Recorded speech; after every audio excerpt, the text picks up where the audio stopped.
வணக்கம். இது உங்கள் இசைக்கராஜா போலீஸ் அகாடமி கோவில்பட்டி. இன்றைக்கி நம்ம என்ன பார்க்க போகிறோம் அப்படின்னு பார்த்தீங்கன்னா, தாவரங்களுடைய தாவரவியல் பெயர் என்ன அப்படிங்கிறது தான் பார்க்க போகிறோம். வாங்க பார்க்கலாம்.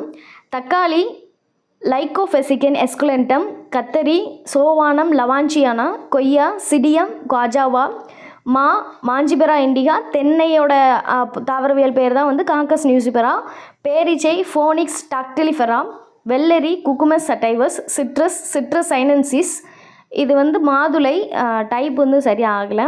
மாதுளையுடைய அறிவியல் பேர் பூனிகா கிரேனேட்டம், பட்டாணி பைசம் சட்டைவம், கடுகு ஃப்ரெசிகா காம்பஸ்ட்ரிஸ், பாப்பி ஃபப்பாவர் சோம்னிஃபெரம், வெண்டை ஏபல் மாஸ்குலஸ் எஸ்குலெண்டஸ், சூரியகாந்தி ஹீலியாந்தஸ் அன்னுவஸ், மக்காச்சோளம் ஜியாமிஸ், நெல் ஒரைசா சட்டைவா, முந்திரி அனாகார்டியம் ஆக்சிடென்டல், கொத்துமல்லி கொரியாண்டம் சட்டைவம், தொட்டாஞ்சினிங்க மைமோசோ புடிகா, சித்தா அனோனா ஸ்குவாசுவோமா. இது போன்ற நிறைய வீடியோஸ் பார்க்க நம்ம சேனலை ஃபாலோ பண்ணுங்கள்.